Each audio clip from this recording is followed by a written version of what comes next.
ಹೌದೌದು. ಅಂದ್ರೆ ಸಿ ಪ್ರತಿ ಹಂತದಲ್ಲೂ ಒಂದೊಂದು ಬಿಸ್ನೆಸ್ ಅಪಾರ್ಚುನಿಟೀಸ್ ಅಂತ ಹುಟ್ಕೊಳ್ತಾ ಹೋಗುತ್ತೆ. ಅದು ಎಲ್ಲಾ ವ್ಯವಹಾರದಲ್ಲೂ ಇರುವಂತದ್ದೇ.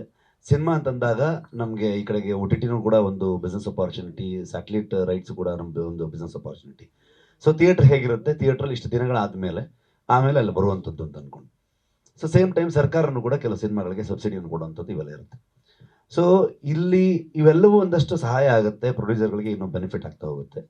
ಥಿಯೇಟ್ರಲ್ಲಿ ಎಲ್ಲ ಸಿನಿಮಾಗಳು ಹೇಗಾಗತ್ತೆ, ಇದು ಅದೊಂದು ಇದು ಇದೆ. ಏನಂತಂದ್ರೆ ಥಿಯೇಟ್ರಿಗೆ ಜನ ಸಿನಿಮಾ ಮಾಡೋದನ್ನ ಕಮ್ಮಿ ಮಾಡ್ಬಿಟ್ರು. ಥಿಯೇಟರ್ ಎಕ್ಸ್ಪೀರಿಯನ್ಸ್ಗಳಿಲ್ಲ.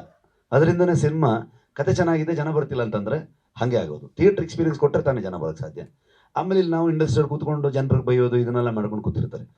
ಜನರಿಗೆ ಸಾವಿರ ಆಪ್ಷನ್ ಇರುತ್ತೆ. ನೀವು ನಿಮ್ಮ ಫೋನ್ಗಳು ತಗೊಳ್ಳಿ, ಅದರೊಳಗಡೆ ನಿಮ್ದು ಪರ್ ಡೇ ಎಷ್ಟು ನಿಮ್ದು ಸ್ಕ್ರೀನ್ ಟೈಮ್ ಆಗಿದೆ ಅಂತ ಚೆಕ್ ಮಾಡಿ ನೋಡಿ, ಗೊತ್ತಾಗುತ್ತೆ. ಮಿನಿಮಮ್ 4-5 hours ಇರುತ್ತೆ.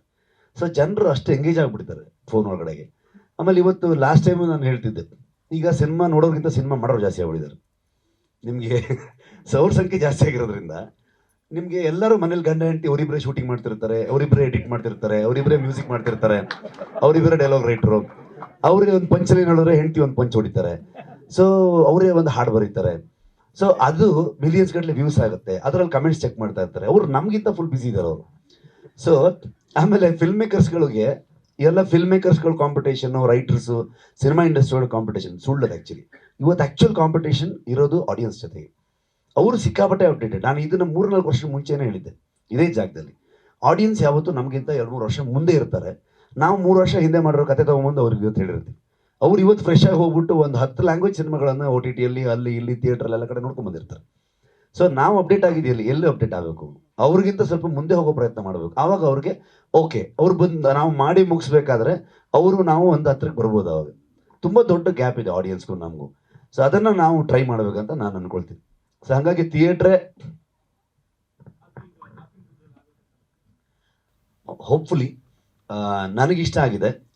ನಾನು ಒಬ್ಬ ಪ್ರೇಕ್ಷಕನಾಗಿರೋದ್ರಿಂದ ಅದೇ ಥರದಲ್ಲಿ ಆಡಿಯನ್ಸ್ಗೂ ಕೂಡ ಇಷ್ಟ ಆಗುತ್ತೆ ಅಂತ ಅನ್ಕೊಳ್ತೀನಿ ನಾನು. ಸೊ ಸಾಂಗ್ ನೋಡಿದಾಗ ಜನರಿಗೆ ಎಷ್ಟು ಇಷ್ಟ ಆಗುತ್ತೆ, ಈ ಥರದ್ದು ಸಾಂಗ್ಗಳು ಇಷ್ಟ ಆದರೆ ಅವ್ರು ಬರ್ತಾರೆ. 15ನೇ ತಾರೀಕು ಅಂದರೆ 14ನೇ ತಾರೀಕು ರಾತ್ರಿನೇ ನಾವು ಟ್ರೈಲರ್ ಬಿಡಬೇಕಂತ ಅನ್ಕೊಂಡು ಪ್ಲ್ಯಾನ್ ಮಾಡ್ಕೊಂಡಿದ್ದೀವಿ. ಸೊ ಟ್ರೈಲರ್ ನೋಡಿದಾಗ ಇನ್ನೂ ಹೆಚ್ಚು ಕ್ಲಾರಿಟಿ ಸಿಗ್ಬೋದು ಜನರಿಗೆ. ಐ ಹೋಪ್ ಈಗ ತುಂಬ ದಿನದಿಂದ ಜನರು ಥಿಯೇಟ್ರಿಗೆ ಬಂದಿಲ್ಲ ಅನ್ನೋದು, ಭೀಮಾದಿಂದ ಏನೋ ಸ್ವಲ್ಪ ಜನ ಥಿಯೇಟ್ರಿಗೆ ಬರ್ಬೋದು ಅನ್ನೋಂಥ ನಂಬಿಕೆಯಲ್ಲಿದ್ದೀವಿ ನಾವು ಚಿತ್ರರಂಗ. ಅದಾದಮೇಲೆ ಗಣೇಶರ ಸಿನಿಮಾಗೆ ಬರ್ಬೋದು, ಪೌಡ್ರಿಗೆ ಜನ ಬರ್ಬೋದು ಅನ್ನೋವಂಥದ್ದಿದೆ. ಸೊ ಈ ಲೈನಪ್ಸ್ ಇದೆ. ಒಂದು ಹೋಪ್ಫುಲಿ ಚೆನ್ನಾಗಿರೋ ಸಿನಿಮಾಗಳು, ಥಿಯೇಟರ್ ಎಕ್ಸ್ಪೀರಿಯನ್ಸ್ ಕೊಡುವಂಥ ಸಿನಿಮಾಗಳು ಲೈನಪ್ಪಲ್ಲಿ ಇದೆ ಅನ್ನೋ ನಂಬಿಕೆಯಲ್ಲಿದ್ದೀವಿ ಅಷ್ಟೇ. ಸೊ ಅದು ಫಾಲೋಅಪ್ಪಲ್ಲಿ ಜನರಿಗೆ ನಂಬಿಕೆ ಉಳ್ಕೊಂಡ್ರೆ ಖಂಡಿತವಾಗ್ಲೂ ಮುಂದಿನ ಸಿನಿಮಾಗೆ ಬರ್ಬೋದು ಅನ್ನುವಂಥ ಒಂದು ಆಶಾಭಾವನೆಯಲ್ಲಿದ್ದೀವಿ. ಹೇಳುವುದಕ್ಕೂ ಕೇಳುವುದಕ್ಕೂ ಸಮಯವಲ್ಲ. ಅಂಡ್ ನಾನು ಇಲ್ಲಿ ಇನ್ನೊಂದು ವಿಚಾರ, ನಾನು ಸ್ವಲ್ಪ ನನ್ನ ಗಲಿಬಿಲಿಯಲ್ಲಿ ಕೆಲವೊಂದು ಹೇಳೋದು ಬರ್ತಿದ್ದೆ. ನಮ್ಮ ಸಿನಿಮಾದಲ್ಲಿ ಇಷ್ಟು ಜನ ನಾವು ಇಲ್ಲೇನು ನೋಡ್ತಾ ಇದ್ದೀವಿ, ದಿಗಂತ್ ಆಗಲಿ ಇವರಾಗಲಿ, ಇಷ್ಟು ಅಲ್ಲದೆ ಸರಿಸುಮಾರು ಇನ್ನೊಂದು 20 ಜನ ಆರ್ಟಿಸ್ಟ್ಗಳು, ಒಂದು ಕ್ಯಾರೆಕ್ಟರ್ಸ್. ಇವರೆಷ್ಟು ಇಂಪಾರ್ಟೆಂಟು, ಆ ಕ್ಯಾರೆಕ್ಟರ್ಸ್ಗಳು ಅಷ್ಟೇ ಇಂಪಾರ್ಟೆಂಟ್ ಸಿನಿಮಾಗೆ. ನೀವು ಸಿನಿಮಾ ನೋಡಿ ಬಂದ್ಮೇಲೆ ಎಲ್ಲರಿಗೂ ಆ ಕ್ಯಾರೆಕ್ಟರ್ ಎಲ್ಲರ ಜೊತೆ ಎಲ್ಲ ಕ್ಯಾರೆಕ್ಟರ್ಸ್ಗಳು ನಿಮ್ಮ ನೆನಪಲ್ಲಿ ಉಳಿಯುತ್ತಾರೆ ಅಂತ ನನ್ನ ಅನಿಸಿಕೆ. ಅಂಡ್ ಅವ್ರ ಬಗ್ಗೆ ನಾನು ಸ್ವಲ್ಪ ಹೇಳಬೇಕು, ಅಂದ್ರೆ ಅಟ್ಲೀಸ್ಟ್ ಅವ್ರ ಹೆಸರುಗಳಾದ್ರೆ ನಾನು ಉಲ್ಲೇಖ ಮಾಡಬೇಕು. ಇವ್ರು ಒಂದು ತಲೆಹರಟೆ ಒಬ್ಬ ಮಗಳಿದ್ದಾಳೆ, ಸ್ಮಯ ಅಂತ. ಆ ಹುಡುಗಿ ಮಗಳು ಇತ್ತಲ್ಲ ಸ್ಮಯ, ನಾನು ನೋಡಿದಂತ ಒಬ್ಬ one of the best actress ಅವಳು. ತುಂಬಾ ಅದ್ಭುತವಾಗಿ ಆಕ್ಟ್ ಮಾಡ್ತಾಳೆ. ಅಂಡ್ ನಮ್ಮ ಪೊಲೀಸ್ ಸ್ಟಾಫ್ ಸೆಲೆಕ್ಟ್ ಮಾಡೋದ್ರಲ್ಲಿ ತುಂಬಾ ಪರ್ಟಿಕ್ಯುಲರ್ ಆಗಿದೆ. ಅದನ್ನ ಸೆಲೆಕ್ಟ್ ಮಾಡೋದೇ ಒಂದು ದೊಡ್ಡ ಟಾಸ್ಕ್ ಆಗಿತ್ತು. ತುಂಬಾ ನೋಟೆಡ್ ರೆಗ್ಯುಲರ್ ಆಕ್ಟರ್ಸ್ಗಳು ಆಗಿರಬಾರ್ದು. ಅವರು ಪೊಲೀಸ್ ಅಂದ್ರೆ ಅವರು ಆರ್ಟಿಸ್ಟ್ಗಳು ಅನ್ಸ್ಬಿಟ್ರೆ ಅವ್ರು ನನಗೆ ರಿಯಲ್ ಲೈಫಲ್ಲಿ ಹೇಗೆ ಪೊಲೀಸ್ ನೋಡಿದಾಗ ಹೇಗೆ ಅನಿಸ್ತಾರೆ ಆ ರೀತಿಯಲ್ಲಿ ಕಾಣಿಸೋ ರೀತಿಯಲ್ಲಿ ಇರಬೇಕಿತ್ತು. ಸೊ ಹಾಗಾಗಿ most of them are unknown ಆಕ್ಟರ್ಸ್ಗಳಿಗೆ ಹೋಗಿದ್ದೀನಿ. 1-2 ಸಿನಿಮಾ ಮಾಡಿದ್ದಾರೆ, ಬಟ್ ಕಾಣಿಸ್ದೇ ಇರೋರಂಥವ್ರನ್ನ ನಾನು ನೋಡ್ಕೊಂಡು ಹೋಗಿರೋದು. ಅದರಲ್ಲಿ ದೀಪಕ್, ಸುಜನೀತ್, ಆಮೇಲೆ ನಮ್ಮ ಶ್ಯಾಮ್ ಅಂತ ಒಬ್ಬರಿದ್ದಾರೆ. ಅಂಡ್ ನಮ್ಮ ಅಂಡರ್ವೇಟ್ ಕಾನ್ಸ್ಟೇಬಲ್ ಒಬ್ಬರಿದ್ದಾರೆ, ಸ್ನೇಹಶ್ರೀ ಅಂತ. ಅಂಡ್ ಈಗ ಪರವಾಗಿಲ್ಲ. ಅಂಡ್ ಸೀಮಾ ಮಂಜಪ್ಪ ಅವರಿದ್ದಾರೆ. ಅಂಡ್ ಈ ಕ್ಯಾರೆಕ್ಟರ್ಸ್ ಮತ್ತೆ ವಿಜಯ್ ಹರಿ ಅಂತೇಳಿ ತುಂಬಾ ಅದ್ಭುತವಾದಂತ ಕ್ಯಾರೆಕ್ಟರ್ ಅವ್ರದ್ದು. ನಿಮ್ಗೆ ಅವ್ರ ನೆನಪಾಗ್ತದೆ ನಿಮ್ಗೆ, ನೀವು ಎಂಜಾಯ್. ಸುಂದರರಾಜ್ ಪಾತ್ರ ನನಗೆ ಬಹಳ ಇಷ್ಟ ಆಗಿರೋ ಕ್ಯಾರೆಕ್ಟರ್ ಸಿನಿಮಾದಲ್ಲಿ. ಐ ಥಿಂಕ್ ಮೊದಲು ಅವರು ತುಂಬಾ ಕಾಮಿಡಿ ಕ್ಯಾರೆಕ್ಟರ್ಗಳನ್ನ ಮಾಡ್ತಾ ಇದ್ರು. ಆ ತರ ಒಂದು ಅದ್ಭುತ ಫೀಲ್ ಬರುತ್ತೆ ನಿಮ್ಗೆ ಸಿನಿಮಾ ನೋಡಿದಾಗ.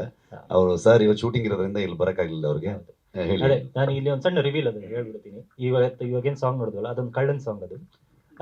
ಅವರು ಬಂದ್ಬಿಟ್ಟು ಆರ್ಕೆಸ್ಟ್ರಾ, ಅವ್ರದ್ದೊಂದು ಮೆಲೋಡಿ ಆರ್ಕೆಸ್ಟ್ರಾ ಅಂತ ಟೀಮ್ ಇರುತ್ತೆ. ನಮ್ಮ ಸುಂದರರಾಜ್ ಕ್ಯಾರೆಕ್ಟರ್ಸ್ ಮೆಲೋಡಿ ಮೋಹನ್ ಅಂತ. ಅವರು ಹೀರೋಯಿನ್ ಅವ್ರ ತಂದೆ ಸಿನಿಮಾದಲ್ಲಿ. ಅವ್ರದ್ದೊಂದು ಆರ್ಕೆಸ್ಟ್ರಾ ಇರುತ್ತೆ. ಆ ಪೊಲೀಸ್ ಸ್ಟೇಷನ್ಗೆ ಅವ್ರ ಆರ್ಕೆಸ್ಟ್ರಾ ಫಂಕ್ಷನ್ ಹಾಡೋದಕ್ಕೆ ಬಂದಿರ್ತಾರೆ. ಅವ್ರ ಹತ್ರ ಸಾಂಗ್ ಇಲ್ಲ. ಸೊ ಸ್ಟೇಷನ್ ಇರೋ ಕಳ್ಳ ಕೊಡುವಂತ ಟ್ಯೂನ್ ಅವ್ರ ಲಿರಿಕ್ಸ್ ಬರ್ಬಿಟ್ಟು ಹಾಡುವಂತ ಸಾಂಗ್ ಅದು.